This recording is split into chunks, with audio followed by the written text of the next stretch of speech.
So, Birds of Prey.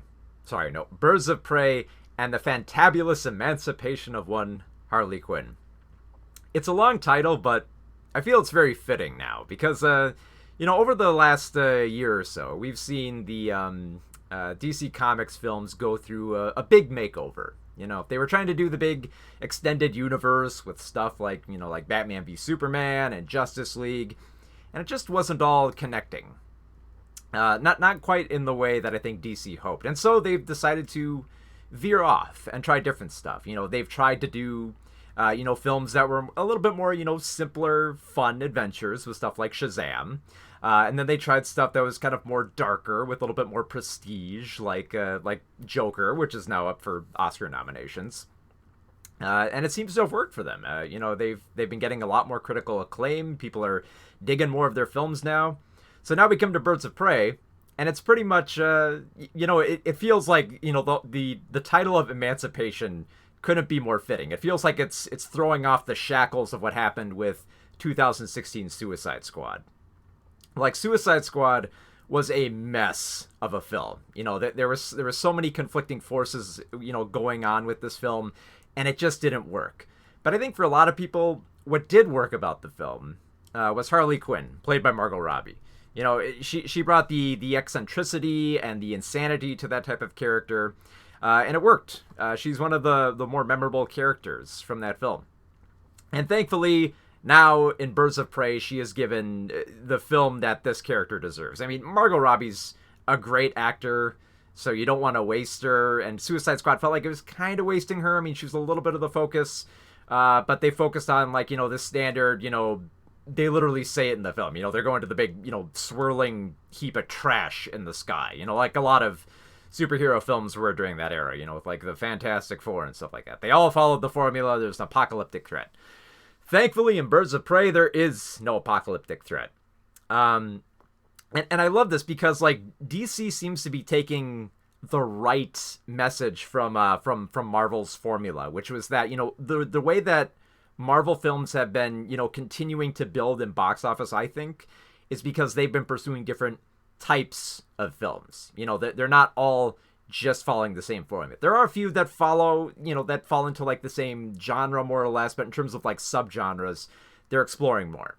And it feels like that's what DC's doing now. I mean, Shazam felt like a coming of age adventure. Joker felt like a, gritty character study. And Birds of Prey is pretty much a heist film. Not just any heist film, though. It's a very giddy, gritty, neon-soaked, high-octane, insane type of heist action film. And for that, on that level, it works. I mean, now, the one thing that has to be noted here that makes the Emancipation, the whole, putting of Emancipation in the title serves two purposes. For one, it serves for the story because, Harley Quinn has ditched the Joker. They clearly established, I'm done with the Joker, so, I'm he's out of my life, he's gone. And this is also basically Warner Brothers saying, don't worry about that Jared Leto Joker from Suicide Squad, that's done. That's in the past. This is literally them, just kind of burying it. So okay, we learned our lesson, we're gonna forget about him. So if you're hoping that Jared Leto is gonna show up in this film, sadly he's not. The Joker doesn't show up in this film at all, with the exception of there's an animated prologue where they do animate the Joker in there to establish it more or less. But I love this premise because Harley Quinn wants to go out on her own, so she essentially says, "Oh, I'm done with the Joker." So now that she's just one villain, a lot of these other villains who have been wronged by the Joker, and there are a lot that they establish who she has pissed off, they're all like, "Oh, Joker's out of the picture. Well, now I can take my revenge on you because, they were more scared of Joker than they were of Harley. So now it's basically just Harley running around town trying to survive when all these people who are out for revenge on her are trying to kill her." That's a great setup. And I love how, anytime she runs into someone, she always lists, I love how, they take the great stuff from Suicide Squad and bring it over, the typography and stuff like that. They bring that over into this film where anytime she runs into someone, they list who this person is and what grievance they have with her. So it's this guy got mad because, because I broke his limb, or this guy got mad because I, tattooed Joker on his face or something like that. And so it's interesting. It's kind of it definitely keeps up the pace, and I love that. But I also love the fact that it doesn't completely lock the film within that premise. It's a fun premise, but I feel like it could run out of steam pretty fast here. And thankfully, the heist plot, which isn't great. It's mostly just like, a whole bunch of characters are searching for a diamond that's going to give them untold amounts of fortune. Standard heist type of stuff.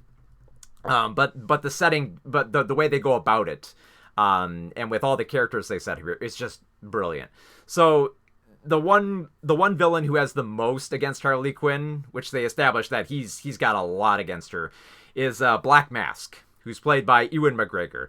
And McGregor just eats this role whole. Like, he is having, of all the characters, like, all the characters here are having a little bit of fun with this film because it's very intense and has, like, a lot of, like, gags and funny stuff happening. McGregor's having the most fun here, by far. Like, he is just eating up this role where he's playing this very eccentric bad guy who has a very short fuse, and they don't want to make you like this guy, though. They establish that he is a big scumbag who, like, literally cuts people's faces off for fun. So you're not supposed to like him. You're not supposed to be rooting for him to get the diamond either. And he essentially says, like, look, I'll let you live, Harley, if you can get this diamond back for me. The other thing too is, like, I love how Harley Quinn in this film is an anti-hero.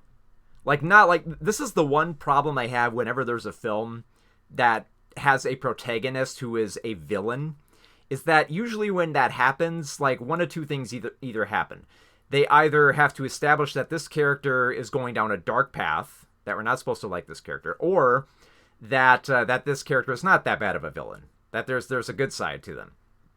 And Harley Quinn is a very interesting case because I think she is, like, they pretty much established, no, she is trying to be a villain here, a quirky, eccentric type of villain who gets in some funny gags here and there.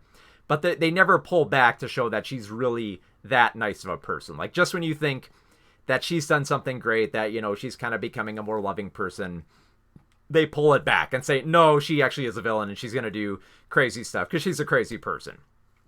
I also love how in little bits and pieces here, they do reference that, because she's a psychologist, she kind of analyzes a few people here and there. It's kind of shoehorned in just a little bit, but I like that they take advantage of that fact. So there are a whole bunch of other people racing after this diamond. You have Mary Elizabeth Winstead as Huntress. But here's the thing, like, this is kind of my big problem with the film, is that there's a lot going on, which is to its benefit, because it keeps up the pacing. It's fast. It's fun. But I feel like we kind of lose a few characters there, because there are so many characters at play here that I feel we kind of lose a lot of them. Case in point, with Huntress, who Mary Elizabeth Winstead does an amazing job with this character. She basically plays like the straight-faced woman in all this craziness, mostly because everyone looks at her as the crossbow killer, and she's like, I'm not the damn crossbow killer, I'm the Huntress. And she's a lot of fun. The only problem is we barely get that much of that character. We only get to, I don't even think it's till like the third act where she really gets to come into her own and actually play a part in the film, which is kind of sad because I think she's the most quirky and frankly adorable character. Like, I couldn't get enough of her whenever she had that chemistry on screen with the rest of the cast. You also have Rosie Perez playing Renee Montoya, the detective who has been like kind of like, undermined by the entire police force here. She hasn't been able to get a promotion. Kind of her ex-girlfriend is basically somewhat trying to sabotage her within the organization, so she feels like everyone in the police force is against her when she's trying to take down Black Mask.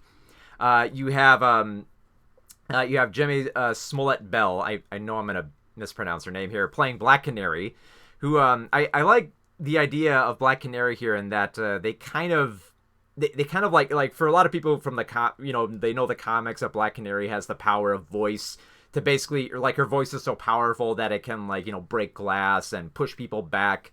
I like how they kind of downplay that for building more of her character up here. They establish that she's a singer for Black Mask, and she kind of has this torn idea on justice, not really trusting of either the criminals or the cops, which kind of played a part in how she grew up, which I love that they established with that part of the character here.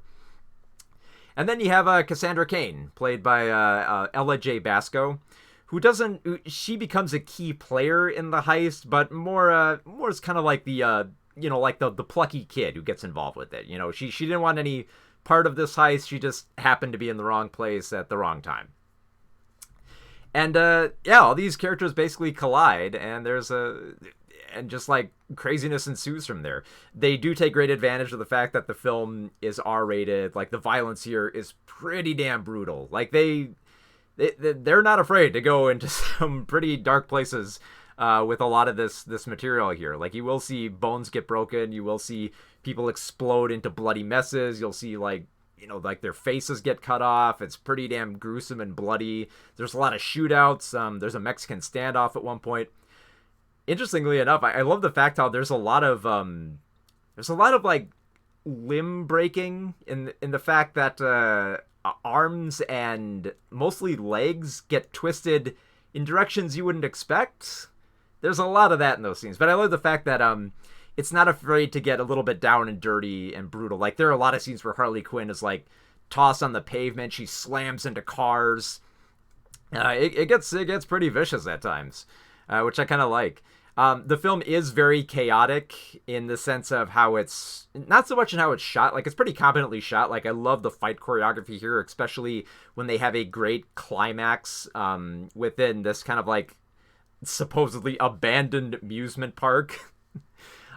Which leads to some fun sequences where you get like all the key women players involved here fighting all these goons. It's competently staged, but in terms of how the story's told, it's fairly chaotic. Like, you have Harley Quinn narrating her own story, and she jumps around in time. Like, she's pretty much questioning, how you should tell a story, saying like, oh, you got to start at the beginning. I'm not going to start at the beginning. I'm going to start over here, and then, oh wait, I forgot this part of the story. I'm going to veer back, and this could be a little bit frustrating if it weren't for the fact that, Harley's mind is very bizarre. So, like, the film's storytelling, as told through Harley Quinn, kind of embraces this, which kind of provides, like, this kind of, like, unreliable narrator format, which I actually found kind of fun. Like, there are several sequences. There's one sequence in particular that makes no sense. Like, you might have seen in the trailer, there's a scene where she's, like, kind of, like, dressed up as Marilyn Monroe and has this, like, song and dance fantasy. It serves no purpose in the film. It's just there because for a moment, Harley just, zones out for a moment, and that just happens. This is it's a very fun picture. It keeps up the pace well enough where the fact that, they don't spend a lot of time on the exposition of this heist to get a diamond. The little exposition there is fairly quick and pretty well told. Like, I love the nonlinear format here. It jumps around in time. It has fun with it. It does harken back to, like I said, it's trying to be a heist picture. So it kind of harkens back to a little bit of, like Guy Ritchie type storytelling here. So it's borrowing a bit here. And it's also very, a little bit self-aware where, it's clearly, there's a lot here that owes it to Deadpool. Not just because Deadpool, established that, hey, R-rated superhero movies could actually make a mint, so you might want to, try to pursue them. But I love the fact that it's never the film never feels too winkish. Like, it always feels like Harley's inner element, and it's not trying to be too referential of the DC universe and it. There's a few jabs here and there. Like, there's a few little jabs back to Suicide Squad. Not a lot, though. No appearance by Batman. They mention Batman a few times, but he's basically not in the picture. It's not quite as it's not quite as like fourth wall breaking as the Harley Quinn cartoon currently playing on DC Universe, which is fun in its own right. And I like the fact that this film isn't quite that, but for what it is, for what it builds itself as a high octane heist picture, like, there's a great car chase towards the end of this film. Which was a lot of fun. There's great chemistry. There's great quirkiness to it. The fight choreography is pretty damn good, especially the scene where Harley Quinn breaks into a police station, has to fight a bunch of prisoners to make her way out of there. Where at one point she ingests cocaine and somehow becomes a more skilled fighter somehow. It's a bit of a crazy film here. It doesn't surprise me that It doesn't surprise me that they brought someone fairly new into making this type of film. Like Kathy Yan brings her own unique vision here. Like, it doesn't feel like it's trying to replicate Suicide Squad or trying too hard to like replicate, you know, the crazy quirkiness of Deadpool. It always feels like this film is trying to be its own thing and break off the shackles that DC has had before, with a great, giddy, brutal, neon, frankly bizarre, but also a lot of fun superhero film. It does have a few problems here and there. I think it has some odd tonal shifts here and there. Like, they try to make itself, you know, fun, but also not shy away from the fact that it's dark. So it kind of divvies up elements here where, like, there could be moments where Ewan McGregor's character is having too much fun and we're laughing at a short fuse, but then it'll kind of transition in him to doing something really scummy and shocking, and not in kind of like, you know, like standard, like, you know, angry villain type of thing where he'll be silent and somebody will get gunned down. I mean, in like humiliating ways. Like, he'll pretty much force someone in the club to get naked and dance for his pleasure, and it's framed as hideous and horrifying. And there are other scenes where, like, you're kind of questioning, you know, how much, you know, if you're, you know, you're kind of questioning how much you're supposed to like this character and hate this character. Because there's a scene where he's making a comment on snot bubbles with one of his victims, and it essentially leads to him just, like, cutting off their face. So it walks this very fine line here, but in a sense, I love the fact that it doesn't compromise on making this story about villains that clearly have very evil intent for this type of story, too. And like I said, there's so much going on here that we kind of lose a few characters in there. Like I don't feel we get enough of Renee Montoya. She has a lot of interesting stuff going on, but I wish we spend a little more time with her. Huntress is absolutely adorable. I wish there was a lot more of this character in the film. Hopefully we get a sequel here. They kind of sort of set it up for a sequel here. But yeah, as far as what the film is going for, I had a lot of fun with Birds of Prey and the fantabulous emancipation of one Harley Quinn. So for that title and that film, 4 out of 5 stars.